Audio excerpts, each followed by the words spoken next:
Bismillahirrahmanirrahim. Assalamualaikum warahmatullahi wabarakatuh. Waalaikumsalam. Gimana kabarnya hari ini? Alhamdulillah. Sehat semua ya? Oke. Apa sih kita mulai berarti ya? Alhamdulillahilladzi anzala ala abdihi al-kitaba wa lam yaj'al lahu iwaja. Alhamdulillahi rabbil alamin wa bihi nasta'in wa la nuridun wa din wassalatu wassalamu ala asrafil anbiya'i wal mursalin wa ala alihi wa ashabihi ajmain amma ba'd. Teman-teman sekalian, terima kasih sudah menyempatkan datang di acara Remen pada malam hari ini. Dan sekarang kita akan mulai acaranya yang berjudul Open Mind. Sebelum kita mulai acara Open Mind ini, yang tagline itu berjalan mulus agar hidup, jangan lupa status. Berjalan mulus, jangan lupa status.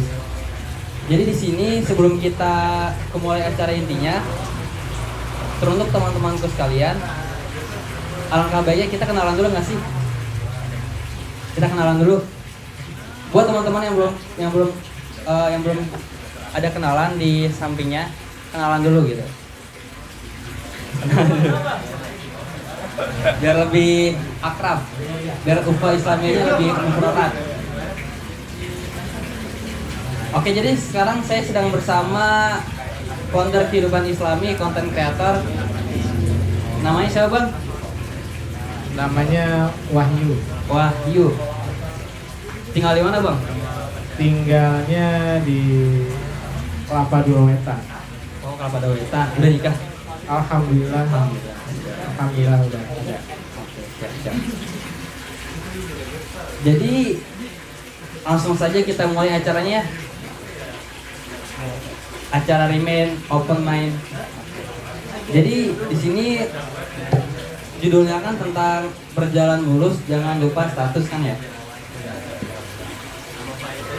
Maka buat teman-temanku sekalian yang punya permasalahan atau ingin ngobrolin suatu permasalahan dan ingin mencurahkan hatinya, bisa nanti kita sampai di sini dan nanti ada sesi tanya jawab di akhirnya.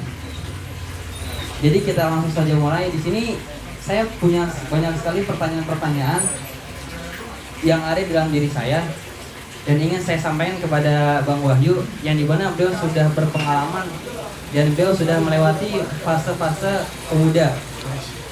Nah, jadi buat teman-temanku sekalian yang belum tahu bahwa Remen itu apa, jadi Remen adalah suatu komunitas atau perkumpulan anak-anak muda yang dimana mereka resah karena generasi kehidupan anak muda zaman sekarang itu kebanyakan mereka itu lupa dengan agamanya,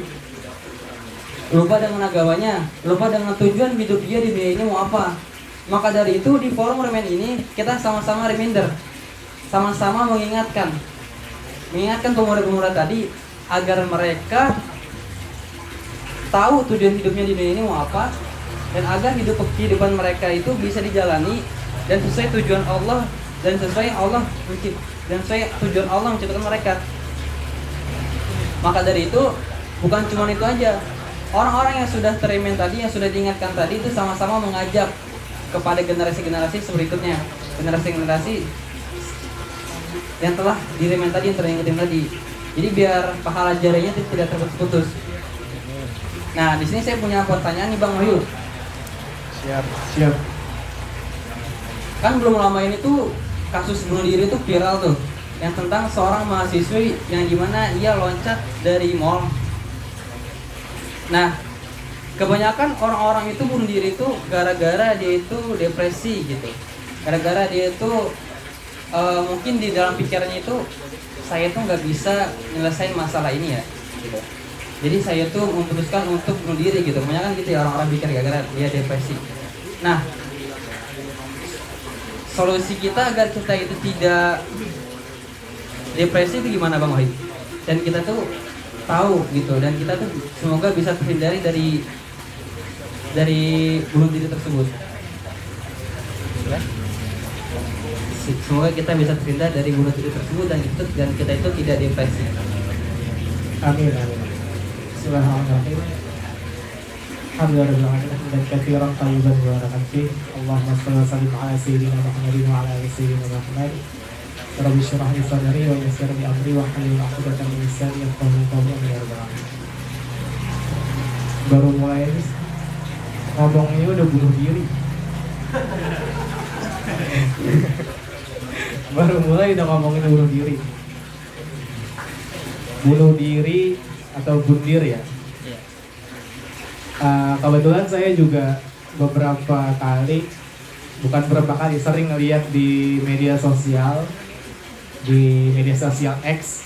Tahu kan X ya? Media sosial X. Dulunya burung biru. Di media sosial X itu lagi rame kasus bundir ya, kasus bundir.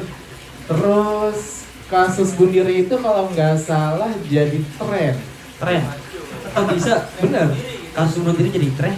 Iya, saya nggak tahu tuh gimana tuh ceritanya. Jadi banyak anak-anak muda kan pro kontra tuh. Ada yang menghujat yang bunuh diri, terus ada yang pro dengan yang bunuh diri. Sebetulnya kan banyak kasus bundir itu kan tadi juga Anas sempat beberapa kali searching ya. Ternyata kasus bunuh diri di Indonesia itu tahun ini meningkat dari tahun sebelumnya. Nah, beberapa ahli itu menyimpulkan tadi belum kenalan namanya siapa Mas? Oh, nama saya Zakas Sabilul Huda. Biasa dipanggil Zakas atau Abil atau Huda. Bebas aja.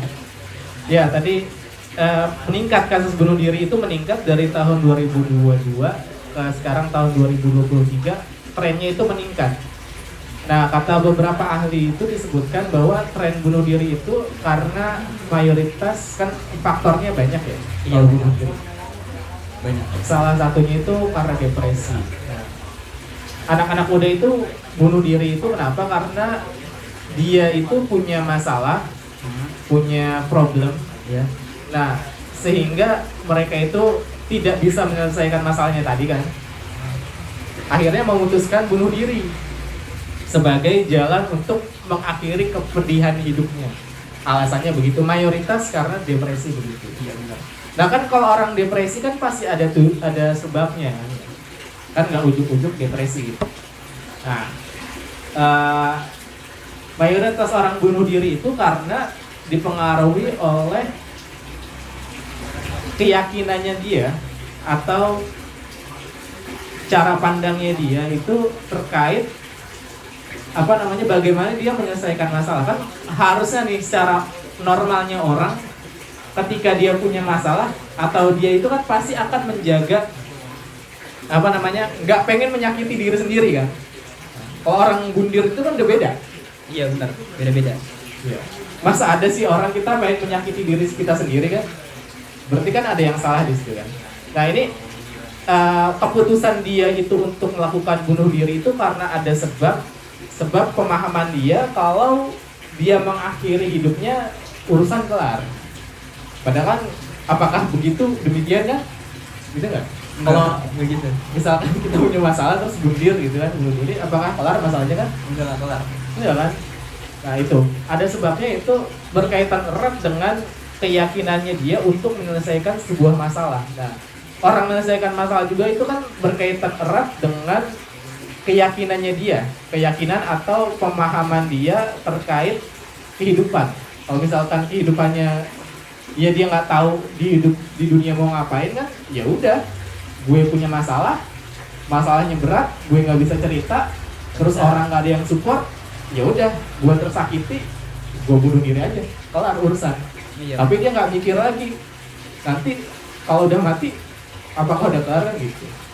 Paling segitu ya, bunuh diri itu ya dipengaruhi sangat erat itu tentang berkaitan erat dengan cara pandangnya dia. Ya bisa jadi kalau misalkan kita menganggap kehidupan ini cuma buat apa yang dicari ya kan. Kalau kita nggak tahu apa yang kita tuju, nggak ada yang kita cari, ya udah kesakitan, kepedihan ya kan, masalah-masalah itu membuat hidup kita yang nggak berarti lagi.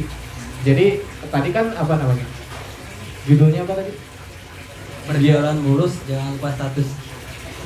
Biar hidup berjalan mulus, jangan lupa status. Ya bisa jadi dia nggak tahu statusnya di dunia ini sebagai apa. Oh, gitu. Gimana? Ada pertanyaan lagi nggak? Ada sih banyak. Masih banyak. Buat teman-teman yang pengen tanya juga silahkan. Nanti kita selesai di sini, kita obrolin sampai tuntas. Sampai jam berapa kita ini? Sampai selesai ya berarti. Sampai jam 10 nggak salah, jam 9. Sampai subuh. Sampai selesainya. Berarti tadi tentang bunuh diri ya. Bunuh diri berarti kita itu harus tahu tujuan kita itu di dunia ini mau apa gitu. Dan kita tuh harus punya status tentang itu. Gak asal hidup doang. Dan permasalahan juga kita harus bisa selesaiin dengan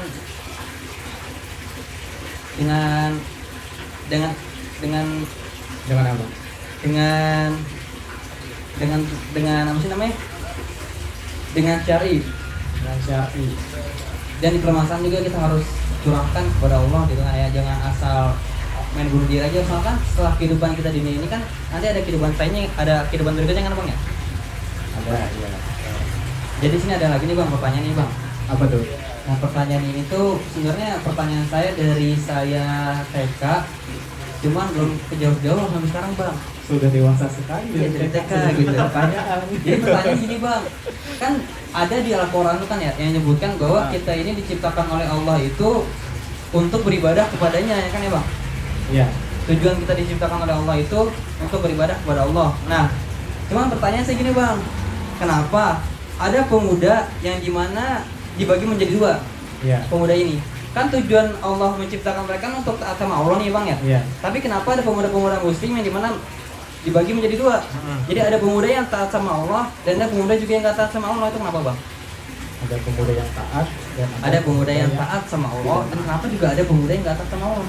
Padahal kan tujuan Allah menciptakan kita ini untuk beribadah kepadanya. Iya. Kenapa ini Bang? Padahal mereka sama-sama muslim. Sama-sama lahir dari rahim seorang muslim. Kenapa bisa tujuannya berbeda? Kenapa? Kira-kira Kenapa tujuannya berbeda? Karena nggak tahu tujuannya apa. karena nggak tahu tujuannya apa? Iya.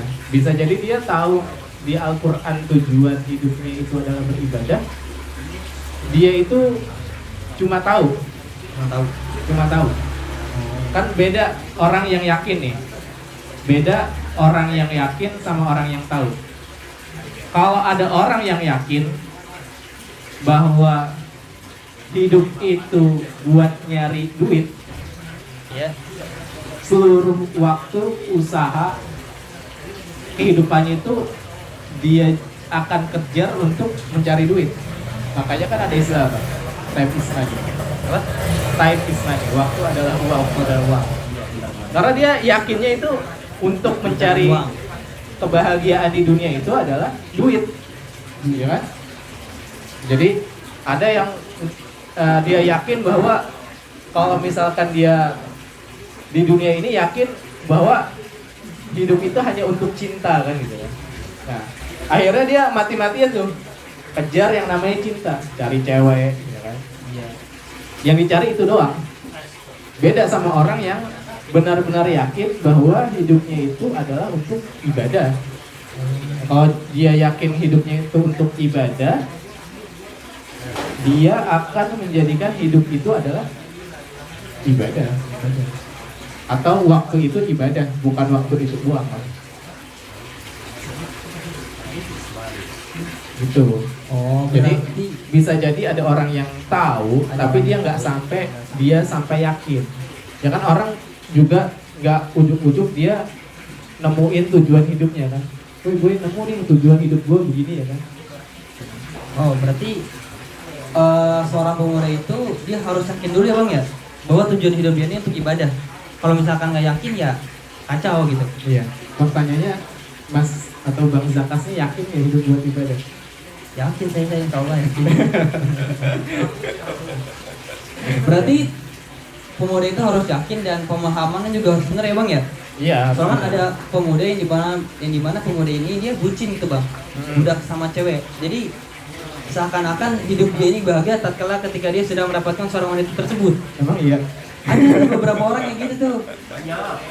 Banyak katanya tuh. Berarti kita harus yakin dulu sama pemahaman kita harus benar berarti ya Bang ya? Iya, benar. Oke, berarti pertanyaan saya dari TK ini udah terjawab. Ini serius nih Bang, saya dari TK ini nanya kayak gini. Cuman nggak berani saya buat jawab.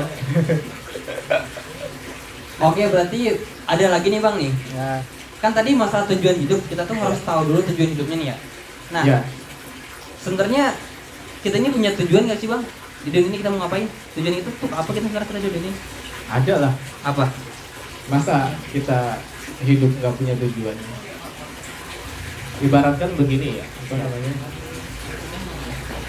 Ini kan ada panitia yang lagi bikin kopi. Iya, panitia yang bikin Panitia bikin kopi ada tujuannya nggak? Ada. Ada, ya kan? Ada tujuannya. Secara logika sederhana aja ya. Kalau kita bikin kopi aja ada tujuannya, buat diminum ya kan, buat dinikmati ya kan. Terus kadang-kadang kan ada juga yang berpikir oh hidup ini ya nggak ada tujuan gitu kan. Nah, justru dari logika sederhana itu kita bisa belajar dari yang sepele aja. Kita misalkan ya bikin sesuatu, masak mie ya kan, masak air, itu kan ada tujuannya. Nggak ujung-ujung kita masak itu ya udah masak aja. Masak mie ya udah masak mie aja, tapi kan di situ ada tujuannya untuk kita makan supaya perut kita kenyang dan lain sebagainya. Makanya yang namanya hidup itu pasti ada tujuan. Cuma gimana kan pertanyaannya bagaimana supaya kita tahu tadi apa tujuan. Syukron, terima kasih. Insyaallah. Ini sambil ngopi gitu ya. Santai boleh. Ya, lebih enjoy. Jadi ada tujuannya, tujuan hidup ada di dunia ini kita. Nah, untuk menjawab tujuan hidup kita, pasti seorang manusia yang akalnya sehat pastinya ya. Yang akalnya sehat, pasti kalau nggak Mas Zakas pernah tanya dalam diri sendiri itu, apalagi kalau misalkan kalian atau teman-teman semua ini lagi di kondisi tadi kita lagi ngebahas bundir ya kan. Iya. Saya yakin itu orang-orang yang bundir tadi itu ketika dia banyak masalah, dia pasti ada pertanyaan terbesit, pertanyaan dalam hatinya. Ini gue ini diciptain buat apaan? Kalau adanya gue ini di dunia ini ternyata cuma mendatangkan sebuah kesakitan kan, cuma mendatangkan sebuah kesedihan ya kan. Itu kan pasti kita nanya kan? Iya, buat apa diciptain Buat apa kalau misalkan adanya saya ini cuma buat disakiti kan gitu kan. Iya benar. Pasti orang yang lagi punya masalah, mungkin teman-teman juga semua pasti baru tersadar gitu kan, mencari apa sih yang kita cari sebetulnya di dunia ini. Padahal kalau misalkan kita tahu tujuan hidup kita, jadi ini kaitannya sama status tadi. Status seseorang di dunia ini kan sangat erat kaitannya dengan tujuan hidupnya. Kalau dia tujuan hidupnya buat cari duit, ya statusnya berarti jadi apa? Dan duit. Jadi hambanya duit. Iya, hambanya duit. Iya kan? Kalau dia cari di dunia ini tujuannya itu hanya untuk mencari cinta ya kan? Kayak dia jadi hambanya, jadi bucin kan gitu kan? Makanya pasti kalau kita udah mikir gitu, apa sih tujuan? Ini Tuhan nih ngapain sih nyiptain saya ini di dunia ini kan? Nah, pasti kan pertanyaannya ada yakin, ada yang nanya nih, Tuhan itu ada nggak sih? Gue ini dari mana? Apakah benar dari Tuhan? Kenapa Tuhan ketika gue lagi kesusahan ini gue nggak ditolong kan gitu? Terus gue itu mau ngapain kalau misalkan Tuhan nyiptain gue? Terus buat ngapain? Terus kalau misalkan udah hidup ini mau kemana? Nah, pertanyaan-pertanyaan tadi tuh ini bisa menjawab kegundah gulana kita, kegalauan kita tentang ya, apa namanya tujuan hidup. Kita akan mempertanyakan diri kita itu, status kita itu siapa? Kita itu dari mana kan? Terus buat apa di dunia ini? Nah, setelah itu mau kemana? Nah, 3 pertanyaan ini harus dijawab. Apa jawaban itu, Bang? Jawabannya, Jawabannya ada di kolom komentar. Komentar. Ya, 3 pertanyaan itu harus terjawab dulu. Kalau misalkan kita ingin tahu tujuan hidup kita ini di dunia, nggak ujuk-ujuk tadi nemu dompet ya kan, nggak gitu. Cuma kita harus menggunakan pemikiran kita, akal kita buat mikir di dunia ini mau ngapain sih kita. Dari 3 pertanyaan tadi, dari mana sih kita ini dari mana, terus mau ngapain tuh Tuhan nyiptain kita. Dan akhirnya setelah kehidupan ini kan akan mikir lagi, kalau bundir mungkin dia ngira-ngira nanti setelah mati nggak kemana-mana kan, udah hilang gitu kan.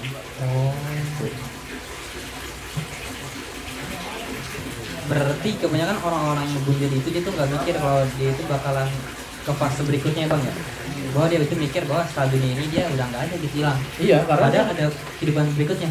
Iya, karena dia nggak tahu tujuan hidup dia itu di dunia mau ngapain. Tadi kan udah disinggung tujuannya untuk ibadah, tapi kan untuk sampai kita percaya dan yakin bahwa tujuan hidup kita beribadah kan nggak tiba-tiba yakin, tujuan saya buat ibadah. Harus ada yang meyakinkan berarti. Harus ada yang meyakinkan, harus kita mencari tujuan hidup kita sendiri gitu. Berarti tujuan hidup kita di dunia ini untuk beribadah kepada Allah bang ya? Ya. Dan nanti, kalau misalkan tujuan kita kan untuk beribadah kepada Allah nih bang ya. Ada lagi nih bang, pertanyaan nih bang. Kan di dunia ini kita hidup itu di pertanggungjawaban kan bang ya. Apa yang telah kita lakukan di dunia ini nanti sama Allah di akhirat. Nah, pertanyaan saya gini bang. Ya. Kalau misalkan orang-orang di dunia ini diciptainnya berbeda derajat, terus berbeda, ada yang punya jabatan, ada yang enggak gitu, ada yang kaya, ada yang miskin. Itu kan pasti ada tanggung jawabnya kan bang ya? Iya. Nah, pertanyaan saya gini bang, kalau misalkan ada orang kaya, dia melakukan maksiat, dia melakukan maksiat, dan ada orang miskin juga dia melakukan maksiat, dia kan sama-sama dapat tanggung jawab kan bang ya? Iya. Nah itu sama apa beda? Sama-sama maksiat. Enggak, tanggung jawab nanti ketika di pertanggungjawaban ke Allah itu sama apa beda? Pertanggungjawabannya bagaimana? Ya. Hisabnya bagaimana? Ya. Berarti kita mulai dari, kan kita harus yakin bahwa tujuan hidup kita ini di dunia untuk beribadah. Ya. Pertama kan kita harus yakin dulu dong. Harus yakin dulu siapa yang menciptakan kita, biar kita sampai keyakinan tadi hidup kita itu untuk beribadah. Kemudian nanti setelah kehidupan dunia ini akan dipertanggungjawabkan. Kan nggak mungkin kita langsung tiba-tiba yakin begitu kan tadi. Nah, pertanyaan berarti kita pertama harus menjawab kita itu dari mana kan? Harus tahu dulu nih, harus yakin kita berasal dari mana. Masa kan tiba-tiba kita kan mungkin dari itu katanya. Dari mana? Dari monyet katanya kan gitu. Kalau misalkan dari monyet, kenapa nggak ada monyet yang melahirkan manusia bang? Nah itu kan, makanya kan kita harus clear dulu tuh, harus jelas dulu. Kita itu berasal dari mana? Ada nggak yang nyiptain kita kan? Biar sampai keyakinan tujuan hidup kita tadi. Nah kalau sampai kan ada beberapa orang influencer gitu, coba tunjukin sama saya kalau Tuhan itu ada. Seharusnya pertanyaannya dibalik. Coba tunjukkan kepada saya bukti Tuhan itu tidak ada. Ya kan? Soalnya sederhana nih. Ya gimana? Sederhana. Kopi. Ada yang buat tidak? Kopi. Ada yang buat? Ada pabriknya. Pabriknya ada? Ada. Logika kita kalau misalkan dunia ini dan seisinya ini, atau kopi dulu deh, contohnya kopi. Kopi ini enaknya ada dengan sendirinya atau ada prosesnya? Ada prosesnya pastinya. Kalau nggak ada prosesnya enak nggak? Gak enak. Apa? Kagak masuk akal? Iya nggak masuk akal. Nggak masuk akal kan? Ya, alam semesta, dunia dan seisinya juga ini adalah bukti sebetulnya. Bukti akan adanya Sang Pencipta. Benar. Secara sederhananya kalau kata pepatah orang Arab itu kan, kalau ada kotoran unta, itu ada untanya kan gitu kan. Atau kalau misalkan ada jejak kaki ya kan di becekan gitu kan. Kalau di Indonesia kan banyak tuh tanah-tanah blok. Oh yang amblok itu yang rusak. Tanah-tanah becek kan, kalau kita lewat kan ada bekasnya tuh. Iya ada Nah bekasnya. itu kan Kalau orangnya udah nggak ada, juga kita yakin bahwa jalan itu pernah ada yang lewat. Ya kan? Nah itu adalah bukti bahwa kita ini ada yang menciptakan. Itu satu. Kemudian pertanyaannya, oh Tuhan tuh, terus kalau Tuhan itu ada, kita buat ngapain kan? Satu clear dong pertanyaan. Yo. Kita ini berasal dari Tuhan Sang Pencipta. Yang nggak mungkin sesuatu itu ada tanpa ada yang menciptakannya. Dan kedua, untuk apa? Ya kan? Untuk apa? Kita bisa lihat kalau misalkan kita seorang Muslim, Tuhan itu menciptakan kita pasti ada tujuannya. Kalau misalkan kalian pernah beli Gundam, Siapa? beli Gundam, tahu Gundam kan? Gundam apa tuh? Gundam masa nggak tahu? Nggak tahu saya. Ya Allah, Gundam nggak tahu. Atau kalau misalnya kalian pernah itu jangan Gundam, ngerakit Tamiya. Oh pernah. Pernah Tamiya. Pernah. Yang susah sih Gundam sebenarnya. Gundam, tahu Gundam? Gundam itu semacam miniatur dari anime ya. Anime ada namanya Gundam. Nah itu namanya, ada miniaturnya Gundam itu dijual. Itu partnya banyak banget. Atau jangan Gundam nih, antum tahu Lego? Tahu Lego. Lego itu sekarang, iya Lego itu bentuknya sekarang ada yang apa? Ada yang menara Eiffel gitu kan, ada yang rumah Jepang. Itu ada ribuan kan. Ya dari ribuan. Itu buku panduannya segede mana? Kurang tahu sih, saya belum pernah beli. Makanya itu. Nah itu buku panduannya tebel. Kalau kita beli tadi Lego, Iya. dipasang nggak baca buku panduannya, bisa nggak? Gagal, pasti jadi amburadul. Bisa dirakit tapi kan? Bisa. Tapi Bisa. sesuai dengan tujuan nggak? Enggak sesuai. Tujuan dari buku panduan. Makanya kalau misalkan kita ingin tahu tujuan hidup kita, makanya Tuhan itu pasti ngasih kita petunjuk. Kasih petunjuk. Petunjuknya apa? Kalau kita seorang muslim, bahwa maka petunjuknya itu adalah Al-Quran. Di situ ada semua bagaimana pedoman kita menjalani kehidupan. Jadi Tuhan itu nggak menciptakan ujuk-ujuk ditinggal gitu kan, tapi meninggalkan kita petunjuk kehidupan. Dan yang luar biasanya lagi, Allah Subhanahu Wa Taala memberikan kita petunjuk berupa Al-Quran, juga mengutus seorang nabi, yaitu Nabi Muhammad SAW. Dan nabi ini diutus oleh Allah Subhanahu Wa Taala untuk mengenalkan kita pada Tuhan kita, pada Allah Subhanahu Wa Taala, untuk mengajarkan kepada kita bagaimana pedoman hidup yang sesuai dengan apa yang Allah inginkan. Tujuannya di situ. Dan juga Nabi memberikan contoh pengamalannya untuk hidup kita di dunia ini. Super lengkap banget. Kalau misalkan kalian nih, misalkan beli handphone. Iya, Beli handphone itu ada manual booknya. Itu pabrikan handphone, dia nggak bakalan mengutus kepada kita seseorang buat menjelaskan handphonenya tadi sampai seluk-beluknya pengamalan handphonenya bagaimana. Beda dengan Allah Subhanahu Wa Taala, saking baiknya memberikan kita petunjuk berupa Al-Quran, dan juga mengutus Nabi kepada kita, Nabi Muhammad SAW kepada kita, supaya kita tahu ternyata tujuannya itu ada di dalam kitab tadi, Al-Quran. Dan di dalam Al-Quran itu dijelaskan bahwa nanti kehidupan setelah ini ada kehidupan berikutnya, yaitu yaumul qiyamah, hari kiamat, yang dimana kita akan dimintai pertanggungjawaban di akhirat. Nah, makanya tadi pertanyaannya, apakah nanti kita setelah kehidupan ini ada pertanggungjawabannya? Tentu ada, karena Allah Subhanahu Wa Taala menciptakan manusia itu sangat adil, udah menciptakan kita dari ketiadaan, ya kan? Makanya kita harus bersyukur. Terus juga kita diberikan petunjuk hidup, pedoman hidup, dan juga plus contoh nyata bagaimana cara menjalankan kehidupan itu sesuai dengan yang Allah inginkan. Itu Nabi Muhammad SAW. Makanya ketika kita hidup di dunia itu tidak sesuai dengan syariat atau tadi petunjuk hidup kita, akan dimintai pertanggungjawaban kehidupan. Dan ibaratnya begini deh, kalau teman-teman pernah main game, ya, main game ada itu kan ada skornya ya. Kita ada nilai skor. Iya, ada skornya. Nah kalau di dalam game itu kan kita itu dapat skor instan. ya kan? Atau kalau game-game RPG itu, tahu game RPG kan nih? Game RPG. Nggak tahu. Iya, yang tahu ya. Tahu yang enggak. Di game RPG itu ada quest. Kalau misalkan ada misi, kalau misinya kita lakukan, kita Dapat hadiah. dapat hadiah. Kalau misalkan di game-game yang lain tuh, kalau kita melakukan suatu kesalahan kayak Super Mario lah contohnya, Iya, Super Mario. kita nyemplung mati kan gitu. Mati.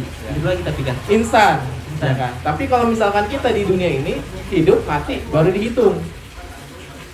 Oh, gitu ya. Tuh, nanti makanya kehidupan setelah ini kita akan dimintai pertanggungjawaban oleh Allah Subhanahu wa taala terkait apa yang kita lakukan.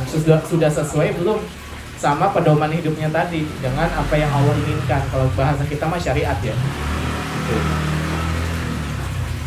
Soalnya kan kayak nggak adil gitu kan, ada orang kaya dia hidupnya enak dikasih sama Allah, terus juga ada orang miskin hidupnya itu biasa-biasa aja, bahkan kekurangan gitu. Tapi kalau misalkan dia hidupnya di dunia aja udah sengsara ya miskinnya, ntar di akhiratnya tambah sengsara lagi gimana itu kan nggak bisa gitu kan. Makanya sama Allah itu diatur ada penghisapan ya bang ya, jadi diadil. Orang kaya dikasih harta sama Allah sekian, nanti ditanyain kan bang ya hartanya. Iya Ditanyain. Terus juga masa muda juga ditanyain ya bang ya. Iya ditanyain. Masa sehatnya juga ditanyain ya bang ya. Soalnya kan kayak gimana gitu mikirnya saya. Ada orang kaya dia ngetindas orang-orang kafir. Ada orang kaya nih ngetindas orang-orang yang miskin gitu. Terus juga orang miskinnya juga nggak bisa ngelawan karena kan dia hidupnya kastanya terendah gitu. Pasti ada gitu, ada kehidupan selanjutnya yang dihitung sama Allah gitu. Makanya tadi kan pertanyaan saya, kalau misalkan seorang orang kaya sama orang miskin melakukan maksiat itu pertanggungjawabannya itu sama apa beda gitu? Pertanggungjawabannya miskin sama orang kaya Sama apa beda? Ini sebetulnya ngebedahnya panjang. Mau panjang? Orang kayanya itu dapat dari mana dulu? Hartanya. Itu hartanya. Soalnya kan hartanya itu dia dari jualan gitu. Dari jualan. Nah, jualannya apa dulu nih? Jualan yang halal apa jualan yang haram? Jualan yang halal aja coba. Yang halal. Yang halal. Yang halal. Tuh, orang miskin. Orang miskinnya itu, dan orang kayanya itu kan berarti dia usaha dengan cara yang halal. Hartanya juga harta yang halal. Terus orang miskinnya dia itu miskin hartanya itu bagaimana? Miskin karena dia main judi online kah? Gitu kan? Atau karena dia pinjol kan? Beda kan? Iya, makanya benar. harus detail nananya. Kalau orang kayanya dia halal-halal aja ya bagus, alhamdulillah kan. Terus maksiatnya apa?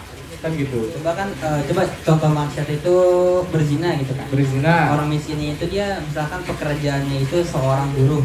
Buruh, Atau halal seorang, dong. ya halal. Ya. Seorang buruh dia seorang buruh. Nah, Nah. orang kayaknya dia pengusaha. Nah, Iya. maksiatnya sama-sama berzina. Nah, itu ketika dijatuhi hukuman itu sama apa beda itu? Ya, sama. Sama. Hukuman zinanya sama. Cuma nanti ada tambahan hisapnya aja paling hartanya gitu ya.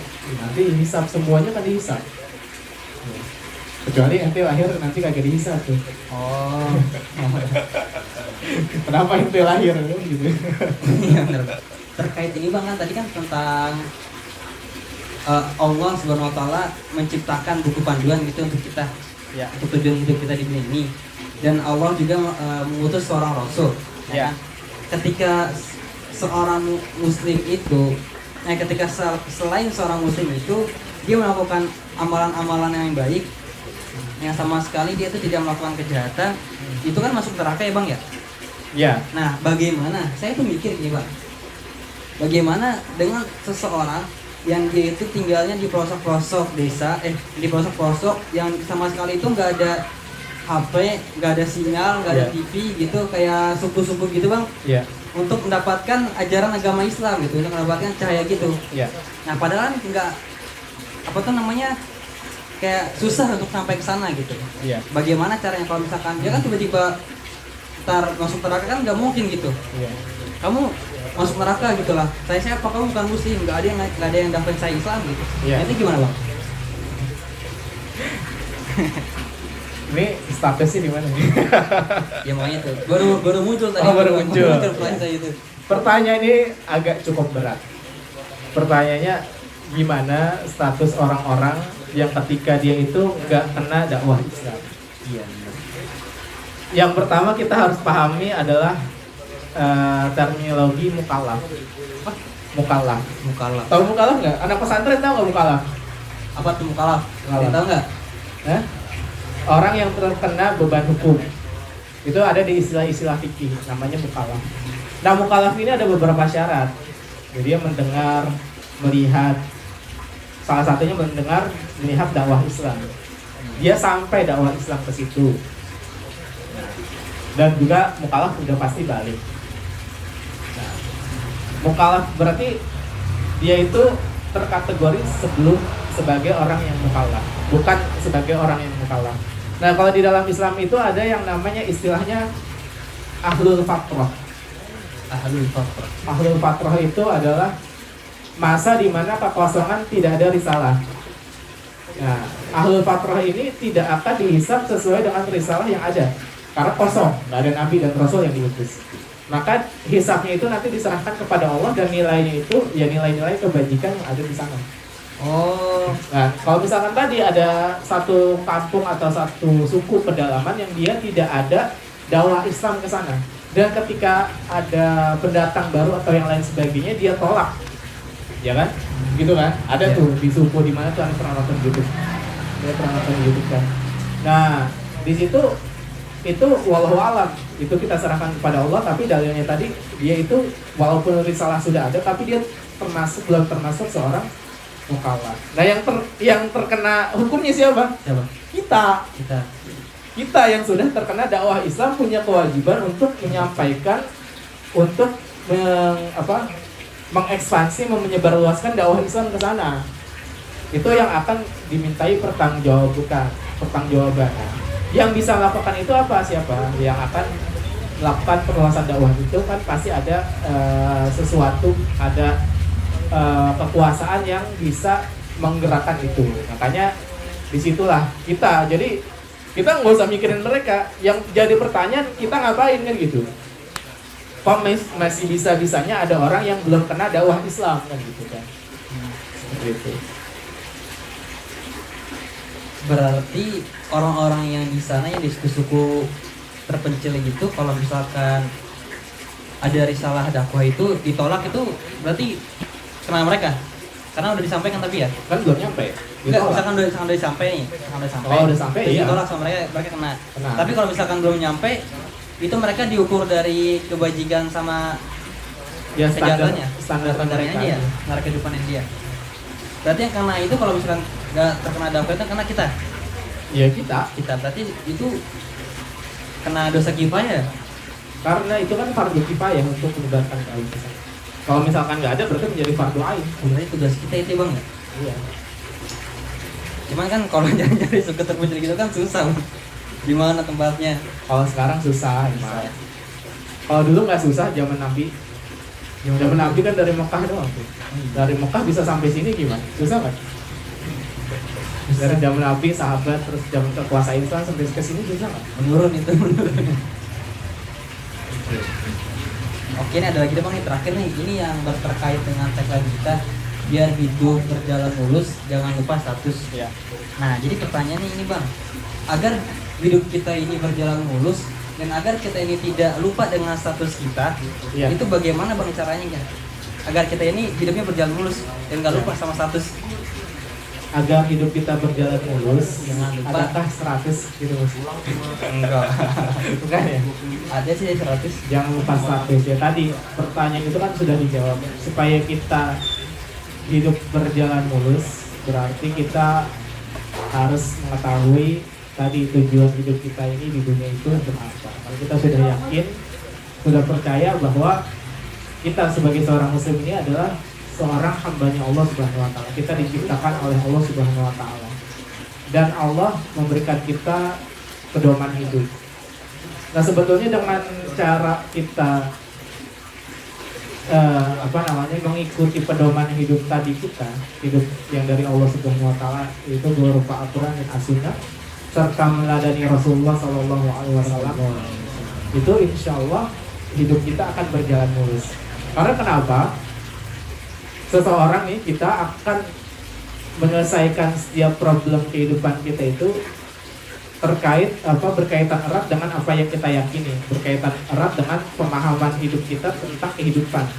Kalau kita sudah yakin bahwa tadi kehidupan itu adalah untuk Allah Subhanahu wa taala, maka kita akan mencari solusi dari permasalahan kita itu tadi dari apa yang kita yakini, bahwa Allah Subhanahu wa taala sudah memberikan kita pedoman hidup. Nah, kita akan mencari solusinya dari sudut pandang keyakinan kita, yaitu akidah Islam, bukan dari yang lain. Jadi dia tidak akan sampai hati untuk bundir kan gitu kan.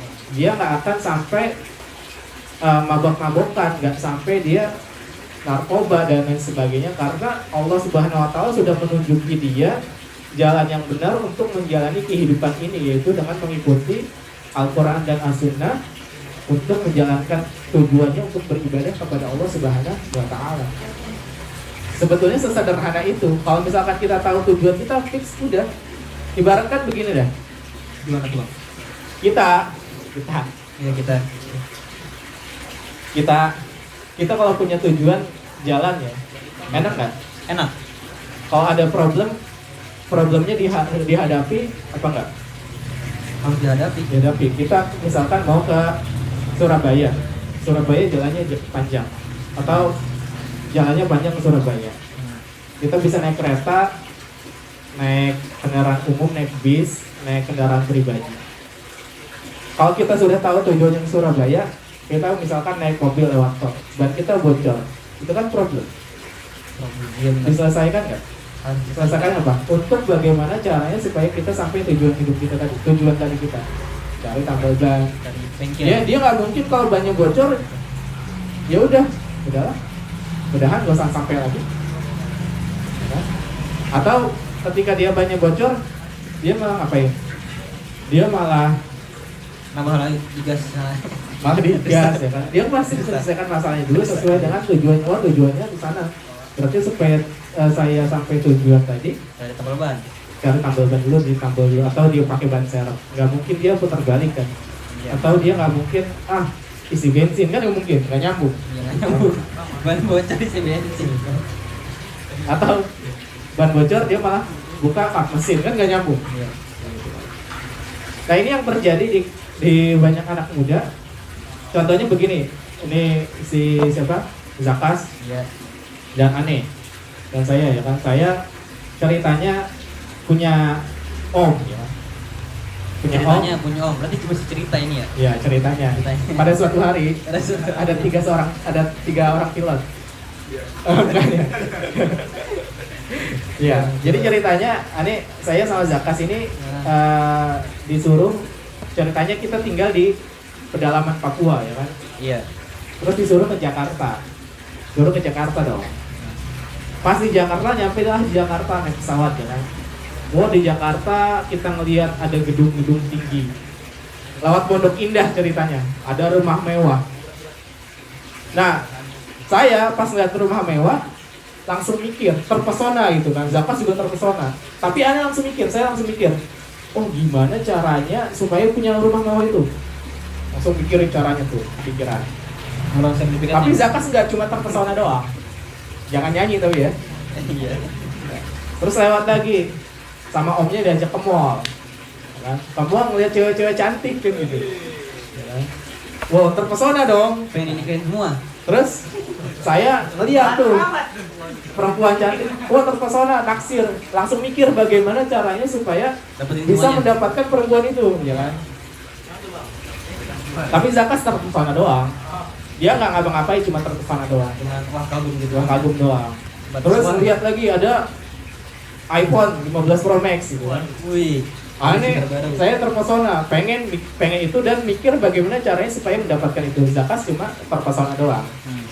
Nah, Zakas itu tidak akan melakukan sesuatu sampai dia tahu dulu omnya nyuruh ke situ ngapain. Yang benar apa? Ketika melihat sesuatu kita pengen kita kejar, atau ketika kita sudah ada di situ, kita mikir dulu tujuan saya mau ngapain di sini. Om saya ngapain nyuruh jauh-jauh dari Papua ke Jakarta.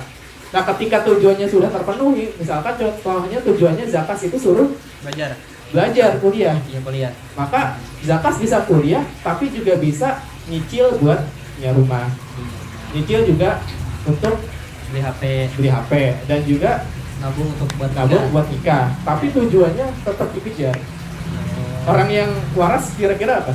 Ketika belum tahu tujuan hidupnya, dia udah muter-muter pengen apa gitu kan. Jadi yang terjadi itu sekarang kayak gitu. Orang-orang itu belum tahu tujuan hidupnya, makanya dia nggak mulus-mulus, ya kan?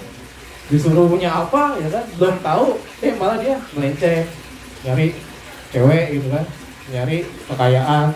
Tapi dia nggak tahu tujuannya buat apa, ya kan? Nanti kalau udah punya rumah, punya harta banyak, udah punya istri, udah punya kekayaan, terus ngapain? Nggak tahu tujuannya. Hambar kan rasanya kayak. Jadi ada yang kurang gitu kan. Tujuannya udah tercapai semua. Makanya supaya mulus, tujuan hidupnya harus tercapai, harus terjawab supaya dia tahu statusnya di dunia itu sebagai apa. Berarti biar hidup kita itu berjalan mulus dan jangan lupa status, kita tuh harus tahu tujuan kita itu yang harus apa ya.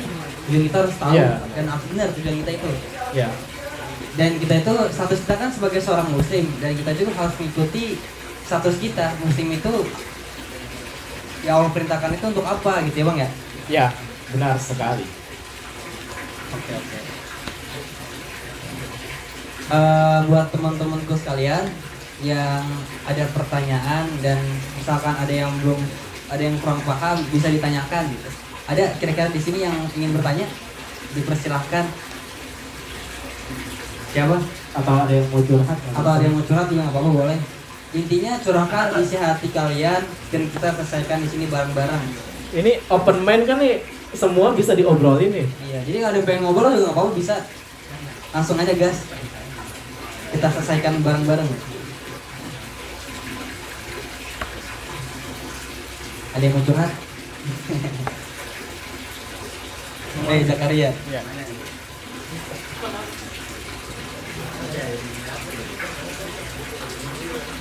Coba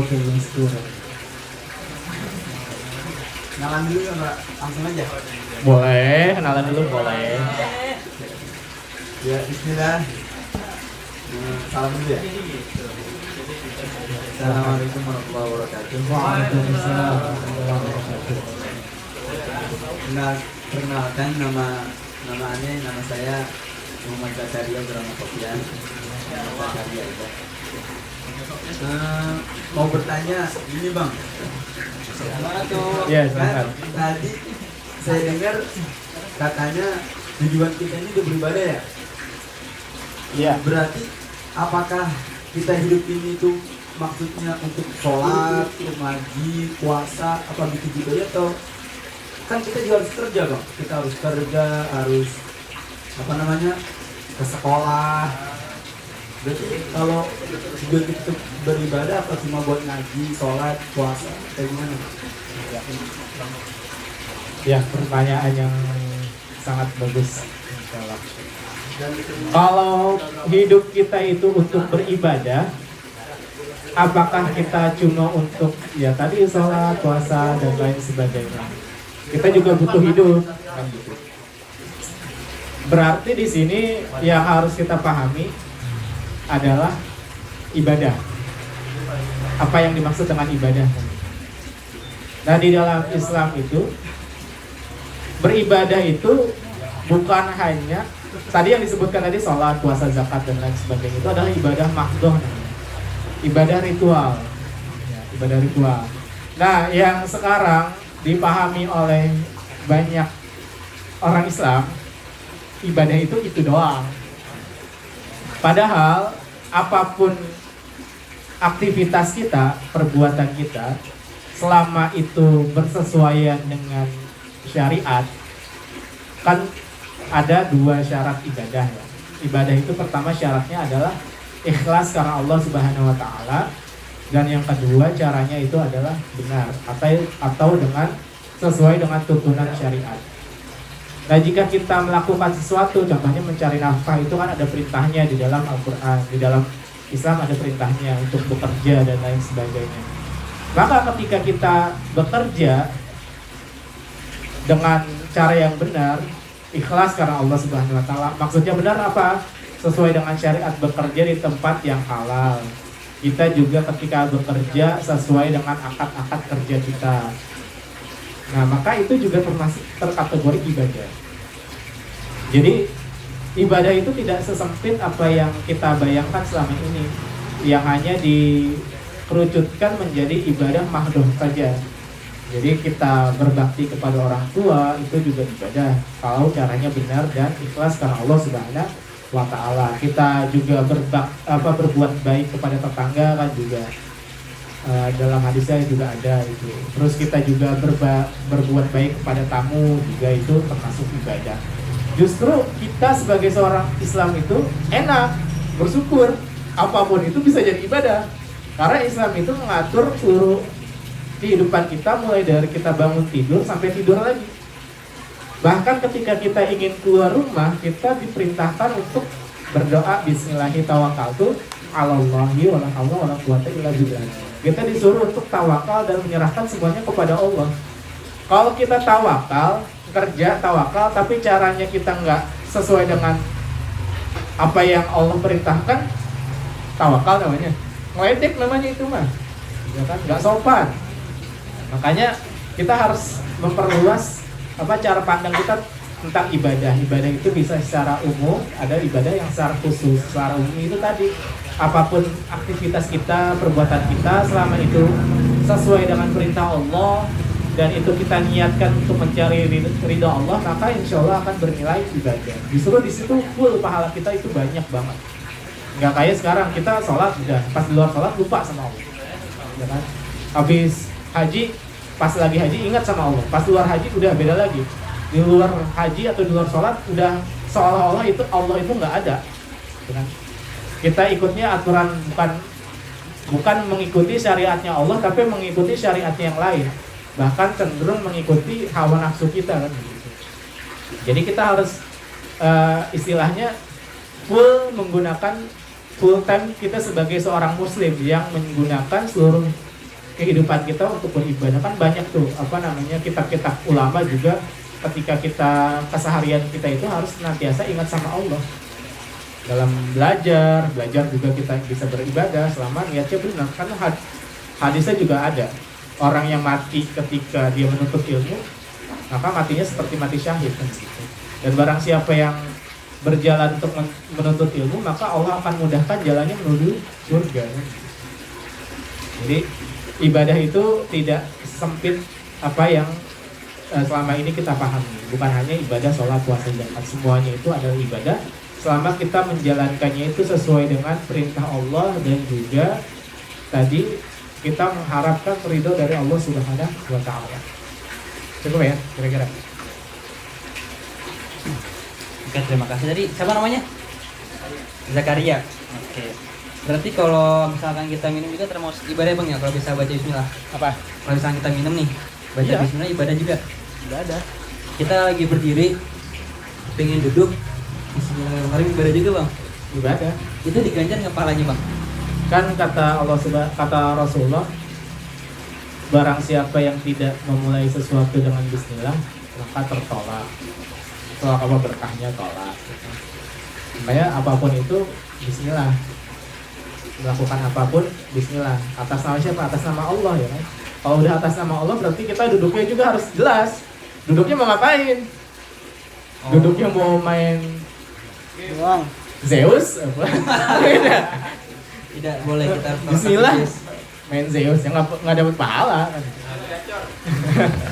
Bismillahnya harus jelas berarti Bang ya, Harus dalam hal jelas. positif. Atas nama Allah ngapain? Oke. Atas nama Allah nongkrong, tapi yang pas lagi nongkrong malah gibah kan gitu. Oke. Cek. Berarti hidup kita enak banget ya Bang ya. Setiap hari, setiap jamnya itu ketika kita mengucapkan bismillah, kita melakukan suatu aktivitas itu diganjar pahala ya ketika membaca bismillah ya Bang ya. Iya, Saking enaknya gitu, saking Allah tuh baik banget sama kita. Jadi setiap pengen minum bismillah dapat pahala, setiap pengen tidur baca bismillah dapat pahala, setiap kita pengen jalan juga dapat pahala. Wah, pokoknya udah keren lah, enak banget ya Bang ya. Ya iyalah. Ada lagi yang ingin bertanya? Teman-temanku sekalian ada? Ada yang lagi ingin ditanyakan?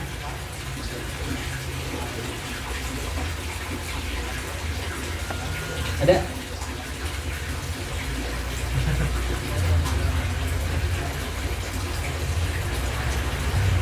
Ada yang mau curhat? Ada yang mau curhat nggak? Ada yang punya masalah nggak hari ini? Pasti ada masalah. Ada yang mau cerita yang nggak bisa nyelesain masalahnya? Biar kita selesai di sini, dan ntar malah bunuh diri.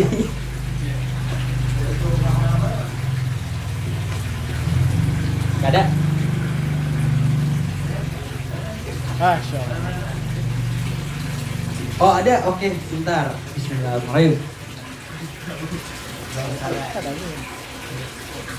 Bismillahirrahmanirrahim. Sebelumnya perkenalkan, Assalamualaikum warahmatullahi wabarakatuh. Waalaikumsalam.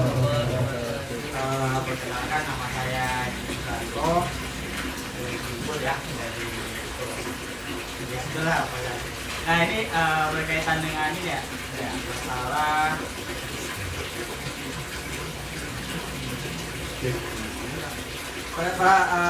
terkait masalah tadi ya, biar hidup itu berjalan mulus, jangan lupa sama status ya. Nah ini terkait ya di sehari-hari ya, masalah apalagi di sini kita misalkan di sini adalah kita seorang pekerja. Kita seorang pekerja, apabila kita tuh menemukan ya, itu misalkan di dalam tanah pekerjaan tersebut, misalnya pekerjaan tersebut, kita gimana kan biar rasanya itu biar enak gitu, ngobrolin sama misalkan entah itu atasan atau gimana, apabila ada kesalahan atau gimana gitu. Biar kita kan harus kita kan itu kerja gitu. Gimana sih caranya biar kita tuh enak lagi ngobrol ke atasan atau gimana? Kan kita sambil curhat juga nih.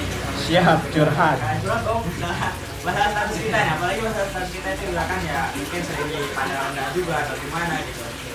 Gimana sih caranya biar lebih enak lagi gitu, misalkan apabila ada kesalahan gitu. Terus gimana caranya menyikapi pemimpin yang misalkan nggak loyal sama pekerjaannya atau gimana gitu. Jadi itu aja Assalamualaikum. Sama nggak bisa mensejahterakan dalam pekerjaan. Jadi ini lebih ke curhat ya, lebih curhat sama ya kita kira-kira kita sedikit lah gitu ya. Nanti ada solusinya nggak nih, atau mungkin dari diri kita juga apa ada harus yang diperbaiki atau gimana. Jadi kita aja. Assalamualaikum warahmatullahi wabarakatuh. Waalaikumsalam warahmatullahi wabarakatuh. Ini kayaknya yang nanya ini di sampingnya, cuman malu. Dua-duanya. Oh dua-duanya ya. Sama-sama. Kalau langsung dua pertanyaan berarti ya. Ayo silakan. Tadi supaya apa? Supaya kita bisa komunikasi lancar sama atasan, supaya kita itu mungkin tidak mudah tersinggung ya, atau juga atasannya tidak mudah tersinggung gitu. Ya, ngomongnya enak sama atasan. Supaya sama-sama enak. Terus ada atasan yang tidak royal, terus tidak bisa mensejahterakan itu dalam artian gajinya kurang. Gajinya kurang. Ini kan yang tadi tahu lah dia ada internet lagi. Aduh, ada internet lagi. Ya. Emang sering ya kita kerja nggak nyaman sama atasan contohnya nih, kerjanya marah-marah gitu kan. Ada nggak? Ada. Minta cuti kagak dikasih kan gitu kan. Atasannya cuma nyuruh-nyuruh doang, kamu gini ya. Ya, kita Masa harus gitu? benar-benar paham ya. Ini juga pengamalannya itu butuh praktek yang cukup lama untuk menata hati ya gitu kan. Itu kan kaitannya kalau misalkan kita kan nggak bisa mengontrol apa yang orang lain lakukan. Satu. Yang bisa kita lakukan adalah melakukan sesuatu secara sebaik-baiknya. Sesuai dengan apa? Status kita sebagai seorang hamba. Nah, kalau misalkan kita masih berarti kalau misalkan kita nggak enak ngomongnya atau atasan ngomongnya nggak enak gitu ya berarti ya. Kita berarti tersinggung. Atau bahasa sekarang gampang baper. Baperan. Gitu. Gak usah dipikir, gak usah dimasukin ke dalam hati. Sama-sama makhluk, sama-sama manusia, bedanya dia bos, kita karyawan. Ya kan? Dia punya kuasa, kita belum punya. Iya. Kalau kita punya kuasa ya. Jadi kita harus menguasai hati kita, menguasai pikiran kita itu dengan sesuatu hal yang baik ya. Sekarang itu sesuatu hal yang positif. Karena bisa jadi kita menilai atasan kita itu apa namanya, dalam artian ngomong sesuatu tapi itu nggak enak di kita. Kadang-kadang kan ada kita kalau minum obat enak enggak? Nggak enak. Coba kita balik, kita memposisikan sebagai seorang atasan. Cara pandang kita coba dirubah dulu. Coba dipikirkan baik-baik apakah yang dikatakan itu benar atau salah, untuk kepentingan siapa. Kan kalau misalkan atasan pasti untuk kepentingan perusahaan dong, bukan untuk kepentingan pribadi, walaupun ada kan. Nah, kita coba pikirkan dulu dari segi posisi dia dulu. Baru kita, oh ternyata kalau misalkan itu inputnya baik buat kita, berarti alhamdulillah kita dapat masukan yang baik. Tetapi kalau misalkan emang dari sononya begitu kan, setelan pabriknya emang begitu, agak kurang seperapat gitu kan, maka kita jangan pernah yang namanya menyandarkan kebahagiaan atau kesedihan kita itu sama orang lain. Karena yang bisa bikin kita bahagia itu kan adalah cara pandang kita, mindset kita, atau kepada siapa kita berharap. Kalau misalkan kita udah di hati kita itu ya sesama makhluk, kalau misalkan saling nggak enak ya udah, ya sebatas itu aja. Kita jalankan pekerjaan kita sebaik-baiknya, semaksimal kita bisa, dan kita berusaha menata hati kita supaya kita tidak terpengaruh sama yang hal-hal seperti itu. Berupaya sebisa mungkin mengisi diri kita, pikiran kita, hati kita itu dengan sesuatu hal yang baik. Karena kan gak enak. Enakan mikir yang baik apa yang gak enak? Enakan mikir yang baik kan pastinya. Kalau gak enak kan gak enak terus. Kan gitu.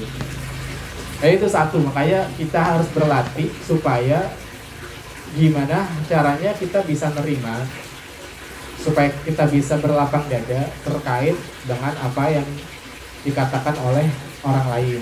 Karena kan apa yang kita inginkan kan nggak selalu terwujudkan. Ekspektasi kita itu nggak akan selalu terwujudkan. Yang bisa jadi itu adalah ujian dari Allah Subhanahu Wa Taala, atau itu ya emang dari sononya, tinggal kita bagaimana bersikap. Kita bisa cuma digituin aja ya kan, apa namanya, lucu kita kan. Misalkan kita gini nih, kita dibikin stres sama itu orang doang gitu kan. Padahal yang bisa bikin kita bahagia itu lebih banyak. Jadi nilainya itu nggak seberapa kalau misalkan kita bisa melihat dari cara pandang yang lebih tinggi lagi, yang lebih luas lagi. Atau kalau misalkan kita sebagai seorang muslim, ya kita sama-sama hamba, kita sama-sama makhluk Allah. Ya udah, kita jalankan tugas kita sebagai seorang makhluk, bergaul dengan sebaik-baiknya, menata bagaimana cara kita berbicara yang baik, kemudian juga kita tadi menyandarkan segala sesuatu itu hanya kepada Allah Subhanahu Wa Taala. Ya udah, kelar urusannya gitu. Walaupun prakteknya ini butuh proses. Terus nggak royal bosnya, ya udah, orang suka-suka dia, bosnya dia kan. Nggak royal gimana, kan namanya juga bos, kita udah digaji. Royal mau bonus, ya kan? Kecuali kalau nggak digaji emang ya. Kecuali nggak digaji, ya kan? Maksudnya tadi kita itu jangan sampai berharap lebih kepada makhluk, ya. Itu bikin kecewa banget malah. Jadi tadi kita sudah tahu kita adalah hambanya Allah Subhanahu Wa Taala. Kita isi hati kita dengan berharap, bersandar kepada Allah Subhanahu Wa Taala. Jadi kita hanya menyandarkan rasa suka kita, rasa bahagia kita itu kepada siapa? Kepada Allah. Kita itu nanti tidak akan terpengaruh sama yang apa? Yang bikin kita stres. Ya kan lucu, cuma gara-gara satu orang doang kita stres, dipusing kan? Cuma gara-gara misalkan nih, ada teman kita minjem duit 100.000, pinjam 100 ya. Terus kita pusing gara-gara dia doang, gara-gara duit 100. Kan lucu banget, punya duit, gara-gara duit 100.000 kita pusing tuh. Makan gak enak, sholat kepikiran. Waras kayak gitu. Enggak, kan masih ada banyak orang lain. Ya kan? Masih kita pinjemin. Ya makanya tadi bahagia kita itu sederhana sebenarnya. Yang gak enak-enak tadi ya disingkirkan. Kita pengharapan kita udah tujukan kepada Allah Subhanahu Wa Taala. Dan terkait kesejahteraan, berarti kita harus sering-sering bersyukur ya. Sering-sering bersyukur karena yang namanya, karena banyak orang yang punya penghasilan di bawah kita itu satu. Terus juga kita juga alhamdulillah masih punya pekerjaan. Banyak orang yang nggak punya pekerjaan. Banyak saudara-saudara kita yang di Palestina itu ya kita duduk kayak gini aja nggak bisa. Justru mereka itu dengan keadaan yang seperti itu malah masih bisa tersenyum kan gitu kan.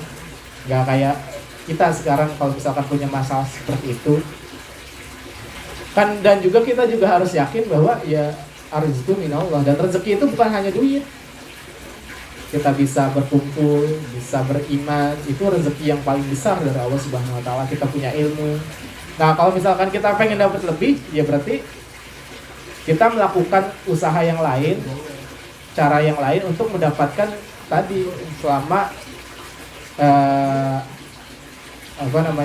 cara yang kita gunakan itu sesuai dengan syariat. Ya kurang lebih seperti itu ya. Jadi memang kita itu harus sering-sering ngaji, memperbaiki hati, memperbaiki mindset supaya kita itu tidak mudah dipengaruhi oleh siapa? Oleh hawa nafsu kita ya kan, atau oleh hawa nafsu orang lain ya kan. Oleh pikiran orang lain kan juga bisa dipengaruhi kita. Lu jelek banget tuh, kesel kan gitu kan. Atau yang lain sebagainya kan, itu kan hawa nafsunya dia, pikirannya dia. Gara-gara pikirannya dia atau gara-gara kelakuannya dia, padahal kelakuannya dia juga nggak ada efeknya buat kehidupan kita. Toh nanti juga kita di akhirat hisabnya sendiri-sendiri. Jadi ya kita belajar untuk memposisikan diri yang secara benar, secara bijak lah. Nggak usah berlebihan. Ya walaupun kita juga dalam prakteknya butuh proses ya. Kira-kira seperti itu. Oke, terima kasih. Tadi yang bertanya siapa? Mas Aji sama Bang Fauzan ya? Iya. Oke.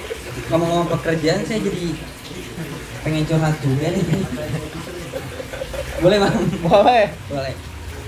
Cuman ini sama atasan sama bos juga.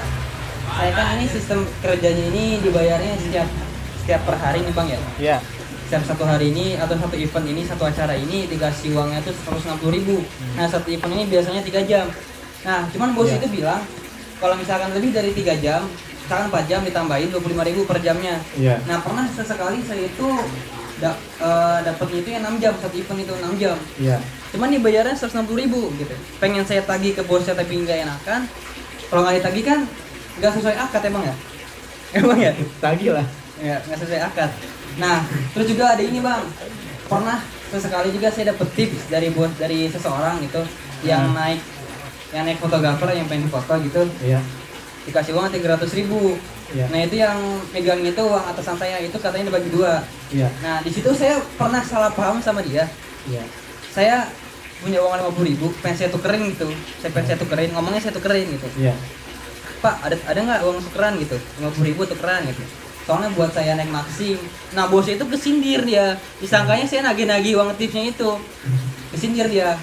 Kamu nih kan. Kayaknya nyindir-nyindir gitu ngomel-ngomelin saya. Nah bahkan sampai pulang ke tempat kantornya juga ada kan karyawan yang lain yang sepantaran sama saya. Diomongin sama di situ. Yeah. Sebenarnya kan saya kan bilangnya buat nuker gitu, bukan nagih tipsnya. Cuman dia bilangnya kamu ini saya tuh orang kaya gitu katanya. Segitu aja ditagih-tagihin tips segitu aja katanya. Nah itu kan saya sebenarnya sakit gitu. Sebenarnya saya nggak minta tipsnya, cuma minta uang kembalian. Cuma dia bilangnya kesindir gitu. Nah itu termaksud maksiat nggak sih Bang itu bosnya Bang? Kesel saya gitu. Tersinggung. Emosi. Ya itu manusiawi lah. Maksudnya coba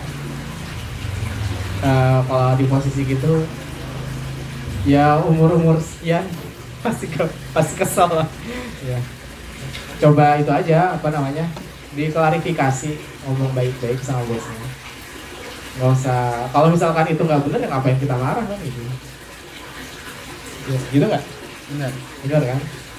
Kalau misalkan bosnya tadi apa namanya, kita overtime tapi nggak dibayar, ya kita punya hak di situ dan kewajiban kita itu adalah mengingatkan. Justru itu bagus kalau misalkan kita ngingetin, jangan nggak enak.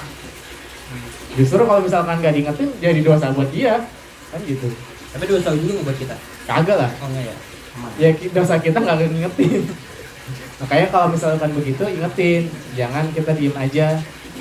Nggak usah nggak enak kan, itu emang sudah ada akadnya ya kan. Itu sudah bagian dari kontrak kerja kita, jadi nggak usah takut, nggak usah apa namanya, nggak enak kan.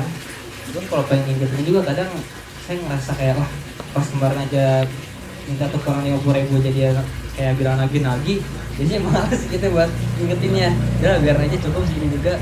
Ya nggak apa, harus dilatih, berarti harus dilatih. Kita kan itu kan kebenaran, berlatih buat itu, berani bicara ya. Di sini ada founder berani bicara nih, Ustaz Fidi, insyaallah. Jadi emang harus kita latih buat bicara. Ya rasa nggak enakan tadi kan, masa kita, ya tadi kalau misalkan dia marah ya itu urusan dia, karena kita nggak bisa ngatur respon orang lain kepada kita. Tapi yang kita bisa lakukan adalah kita menyampaikannya sudah benar atau belum, sudah baik atau belum. Oke, ada lagi yang ingin ditanyakan Bang? Wah, insyaallah. Oke, Masya Allah ada banyak di sini ya. Depannya, paling depan dulu aja. Yang paling depan dulu. Oke, yang paling depan dulu.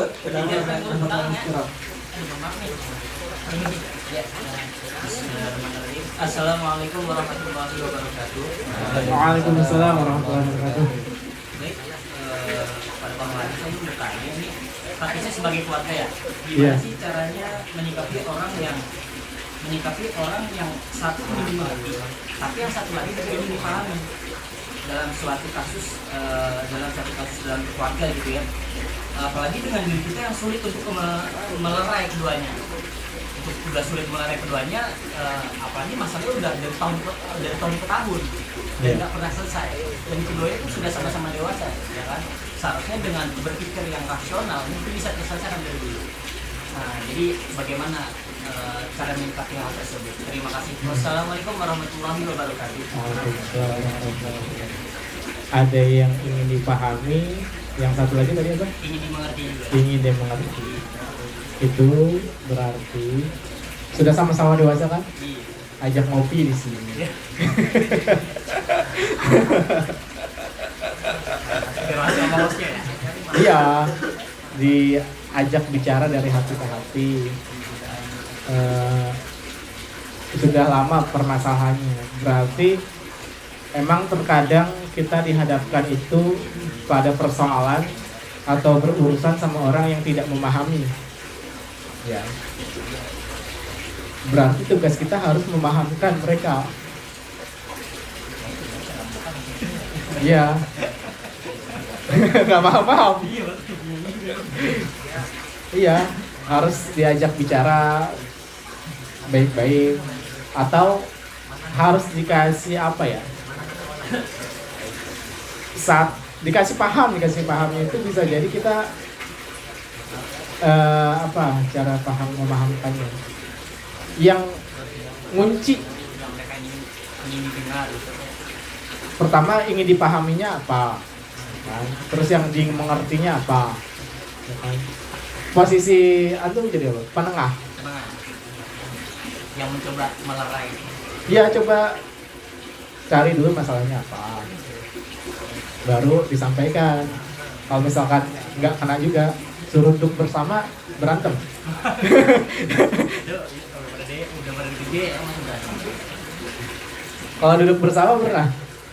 Jangan boro-boro. Ya berarti harus dikomitmenkan, harus diselesaikan tadi caranya. Kita harus tahu dulu persoalannya apa, yang ingin dipahaminya di mana. Kadang-kadang kan mungkin karena secara emosional emang ngomongnya begitu, padahal mah pengennya sama juga dua-duanya kan gitu kan. Makanya kita sebagai penengah bisa menyampaikan, bisa nyambungin dulu, kalau nggak kena ya coba diajak duduk bareng dulu gitu, dicoba aja dulu dan dipahamkan masalahnya apa, cara penyelesaiannya sesuai dengan syariat apa gitu ya. Terima kasih Maman. Sami-sami. Lanjut, itu ada lagi? Oke lanjut. Coba. Entah.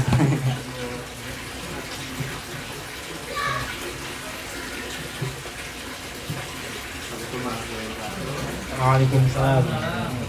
Dibandingkannya saya mungkin lebih keluarin statement tentang tadi. Ya kan kita lagi ngebahas, kayaknya gak usah pakai cek. Iya, agak dekat. Kan tadi kan temanya kan agar hidup berjalan mulus, Iya, benar. jangan lupa status. Berarti kan kalau masalah anak muda nih, kita lagi ngomongin anak muda yang di masa quarter life crisis. Wis, bahasa itu. Ya gak sih, yang anak muda tuh lagi nyari-nyari sebenarnya sekarang tuh gue ini apa gitu. Dan kebanyakan karena kebetulan saya mahasiswa, Iya. jadi banyak banget teman-teman saya yang adalah di hal-hal yang lagi masuk masa-masa ke sana. Nah, kalau misalnya tadi kan kita awal-awal kan kayak kita mau ngebahas kayak kenapa sih ada orang yang Bundir. dengan mudahnya kok bisa memutuskan untuk bundir, Iya. dan itu udah menjadi sebuah fenomena kan gitu kan. Nah itu kan balik lagi pertama karena sosial media yang sekarang begitu terbuka, jadi banyak informasi yang masuk, dan karena banyak informasi yang masuk terdapat sebuah penyakit baru nih untuk anak-anak zaman muda, anak-anak muda zaman sekarang yang bernama tuh insecure kalau sekarang seorang bilangnya, atau rasa iri lah. Istilahnya diri tuh merasa kurang aja gitu kalau melihat orang-orang yang lain kan, melihat sosmed teman pencapaian sudah nyampe segini, kok kita masih di sini-sini aja, akhirnya insecure, nggak mau berubah. Nah, kalau balik lagi ke tadi kan, kenapa anak muda itu sekarang tuh lagi susah banget nih nyari apa yang namanya jati diri untuk dirinya itu kan. Iya. Karena sekarang informasi udah banyak, jadi tuh pilihan mereka mau menentukan kemana jalan hidupnya pun juga banyak gitu. Iya. Sekarang kita banyak yang tahu kayak liberalisme, sekularisme, apalagi sekarang yang lagi ramai LGBT gitu kan, feminim. Itu tuh udah istilahnya Makanan sehari-hari. Iyalah, istilahnya anak muda tuh udah pasti bersinggungan lah dengan hal-hal yang namanya seperti itu kan. Apalagi yang namanya LGBT dan feminisme ini akhir-akhir ini tuh emang kampanyenya tuh lagi gila-gilaan gitu. Anak muda tuh yang istilahnya di kampus-kampus di kampanye LGBT ini udah benar-benar kenceng lah. Kalau misalnya emang orang-orang yang udah kagak ada barrier tentang hal-hal ini tuh bisa aja gitu masuk. Soalnya rayuan mereka tuh ciamik tuh bahasanya lah. Iya. Bisa dibelok kanan belok kiri. Iya. Balik lagi kan berarti dari semua banyaknya pilihan anak muda ini untuk menjadikan jati dirinya mereka, Iya. tentu pasti ada satu kan yang paling utama. Dan tentu sebagai seorang muslim kita meyakini jalan Islam itu adalah jalan satu-satunya yang terbaik. Iya. Tapi masalahnya nih para pengemban dakwah muslim khususnya anak muda ya yang saya lihat ya. Iya. Mereka tuh kurang luas dalam menunjukkan kalau Islam ini friendly juga loh untuk anak muda. Iya, iya. Soalnya rata-rata kalau misalnya kita udah ngomong masalah Islam, aturan-aturan Islam, bagaimana Islam dibawa di kehidupan sehari-hari, itu tuh pasti yang pertama dibawa, lu tuh salah, lu salah, lu berdosa. Iya. Tentu aja lah anak-anak muda zaman sekarang dibenturin hal yang kayak gitu pasti langsung apaan sih? Iya, jadi yang tadi udah mau membuka diri, mencari jati diri, yang bagus yang mana, karena statement pertamanya kena kayak begitu, jadinya tuh menutup diri, kayaknya enggak ini dah, gak asik nih, masa baru masuk aja udah disalah-salahin gua, gitu. Itu tantangan yang pertama. Dan tantangan kedua nih, biasanya rata-rata para pendakwah Islam ini, dia tuh minder buat ngebawa kepribadian Islam pada saat mereka nongkrong di temen-temennya. Iya. Jadi misalnya nih ada hal misalnya yang kontras banget gitu, kayak kan biasalah anak muda lagi nemu topik obrolan baru, Iya. terus ngobrol bertukar pendapat kan itu biasa kan. Iya. Nah biasanya kan kayak misalnya lagi ngomongin LGBT, nah mereka tuh Iya. minder gitu buat ngasih pandangan-pandangan Islam. Kalau di Islam tuh nggak boleh loh LGBT begini-begini, itu mereka tuh minder kadang-kadang. Iya. Jadi tuh mereka tuh kadang-kadang nyari yang tengah-tengahnya aja, kayak kayaknya nggak apa deh, kayaknya menurut lu Jadi kenapa?" kompromi gitu ya. Iya, jadinya tuh mereka mengkompromikan hal itu. Iya. Padahal istilahnya kita tahu yang kita anggap salah aja itu dia berani sefrontal itu, kayak wah lu mengisi LGBT berarti lu nggak ini, lu nggak punya hak asasi manusia. Iya. Gitu kan istilahnya kayak gitu kan. Nah mereka tuh minder gitu hal-hal kayak gitu, baru diledekin sedikit kayak misalnya lu mah terlalu kaku gitu kan, lu mah terlalu kaku, terlalu apa gitu, itu tuh udah minder gitu loh, buat dia ngebawa kayak habit Islam tuh kayak begini loh yang aslinya gitu loh. Kita bisa loh kayak bergaul tapi dengan membawa habit Islam itu bisa. Iya. Nah tapi karena mereka minder, jadi mereka tuh nggak mau menunjukkan itu di tongkrongannya lah, bahasa kita gitu. Iya. Nah jadi yang ngebuat tuh jadi kayak Islam tuh nggak kelihatan ramah buat anak muda. Padahal kalau misalnya kita lihat-lihat sebenarnya tuh bisa-bisa aja loh gitu loh. Iya. Kayak kita tuh kayak gampang gitu loh. Islam tuh untuk di anak muda tuh bisa-bisa aja, bahkan nggak ada istilahnya, nggak kayak kaku-kaku banget gitu loh. Iya. Nah, tapi karena emang yang istilahnya kayak praktisinya yang membawanya ini kurang lihai dalam memainkan dakwah mereka di tengah-tengah anak muda, jadi banyaklah yang orang tuh melihat Islam tuh kayak kok kaku, kayak Islam itu tuh buat orang tua aja dah gitu, kayak buat kita mah ntar aja lah, kita happy gitu loh. Nah mungkin kalau dari saya sih itu ya, jadi kan emang kalau dilihat emang anak muda tuh lagi nyari yang namanya jati diri lah. Jati diri itu apalagi zaman sekarang di saat semua informasi sudah terbuka dengan luas, banyak pilihan yang bisa kita pilih gitu sebagai jati diri kita. Nah cuma kan pilihannya yang mana yang paling benar kan gitu. Ya jadi menurut saya itu, jadi kalau menurut saya tuh kita nih yang khususnya yang ada di sini nih, yang istilahnya udah tahu lah kalau Islam itu adalah jati diri yang terbaik. Terus Islam juga istilahnya friendly untuk semua kalangan, bisa dibawa di kehidupan sehari-hari. Bahkan tadi yang dibilang Islam itu bukan ibadah doang yang cuma sholat, puasa, cuman segala aktivitas kita bisa berpahala. Itu bisa lah istilahnya kayak kita mulai dikit-dikit kalau pas lagi mau nongkrong tuh tunjukin aja gitu, kalau misalnya begini loh ideologi Islam, gini loh, iya gitu loh, gak usah minder masalahnya. Harus berani. Iya, yang sering dilihat berani bicara, minder gitu loh. Pas udah mulai masuk ke tongkrongan yang di situ banyak ideologi, mereka tuh nggak mau gitu, kayak nunjukin kita kontras juga nih dengan Islam kita gitu loh. Kenapa LGBT bisa berani nunjukin mereka kontras dengan LGBT, feminim dia berani nunjukin kontras dengan feminim, kenapa giliran kita Islam yang anggapnya ini benar malah minder kan gitu. Nah mungkin menurut saya begitu aja sih. Masya Allah, tempat yang sangat luar biasa deh. Masya Allah. Jadi apa namanya? Kebanyakan di kalangan anak muda itu antipati dengan kata-kata menyalahkan. Itu tugas kita bersama ya. Tugas kita bersama untuk pertama, bagaimana caranya supaya kita bisa berdakwah dengan cara yang cantik. Karena salah seorang guru saya itu pernah bilang, berdakwahlah dengan cantik. Supaya bagaimana? Supaya kita bisa masuk di kalangan anak-anak muda yang yang sumber arus informasinya itu sangat deras gitu. Ada LGBT, ada liberalisme, feminisme dan lain sebagainya itu kan. Makanya kita harus bisa menggunakan bahasa-bahasa yang bisa nyaman di kalangan anak muda, atau kita juga bisa menyampaikan bagaimana caranya mereka itu bisa berpikir bahwa apa yang mereka lakukan itu adalah sebuah kesalahan gitu kan. Jadi kita bukan langsung menjustifikasi mereka salah, tapi kita harus memberikan frame atau mindset berpikir yang benar.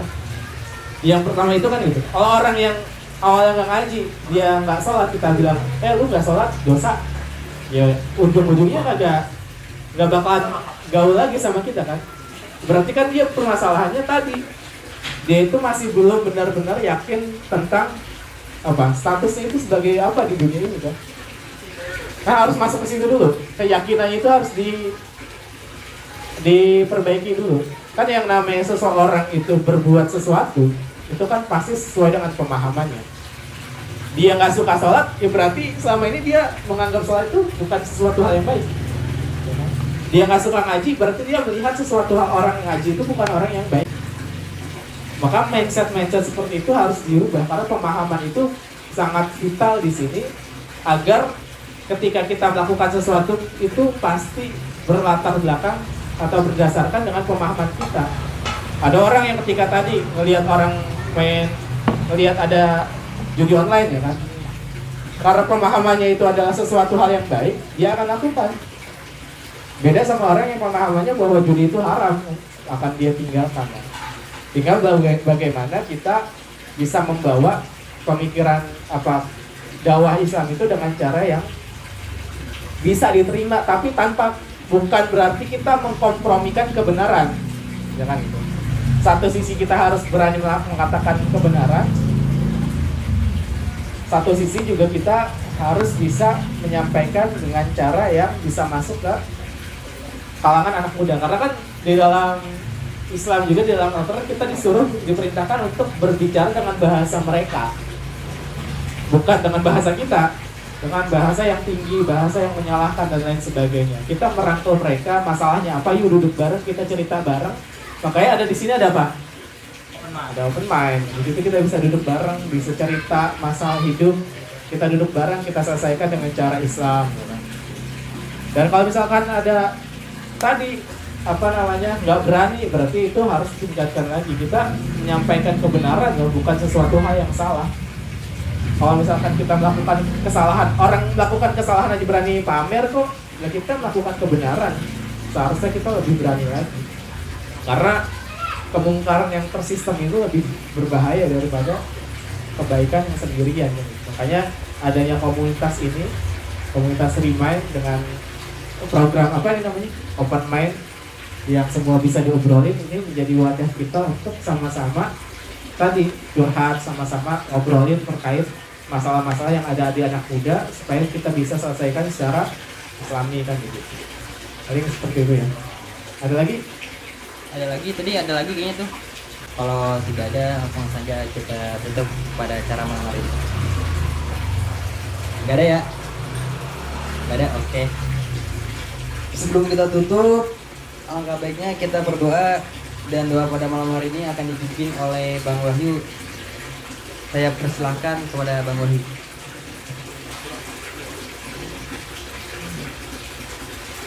Astagfirullahaladzim, Bismillahirrahmanirrahim. Alhamdulillahirabbil alamin, hamdan hamdan na'imin, hamdan yuwafi ni'amahu wa yukafi mazidah.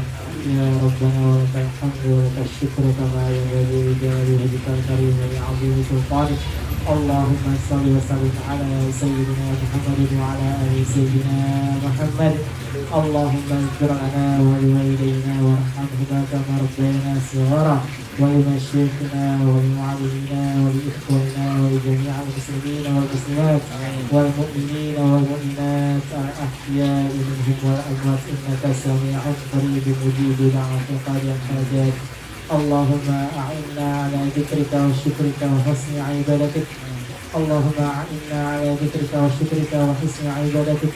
اللهم أعنا على ذكرك وشكرك وحسن عبادتك. اللهم إنا نسألك علما نافعا ورزقا طيبا وعملا متقبلا. اللهم إنا نسألك رضاك والجنة ونعوذ بك من سخطك والنار.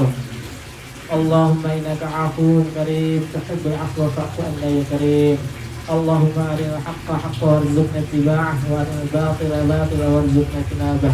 اللهم حرمنا لذة معصيتك وارزقنا لذة طاعتك.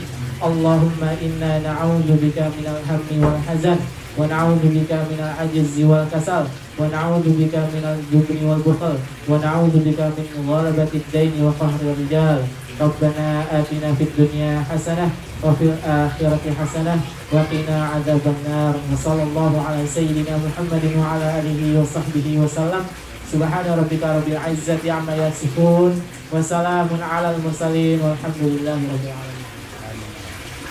Terima kasih kepada teman-temanku sekalian yang sudah nyempetin untuk datang pada acara malam hari ini. Sebelum kita tutup pada acara malam hari ini, kita tutup dengan hamdalah dan doa kifaratul majelis. Alhamdulillahirabbil alamin. Subhanakallahumma wa bihamdika asyhadu an la ilaha illa anta astaghfiruka wa atubu ilaik. Assalamualaikum warahmatullahi wabarakatuh.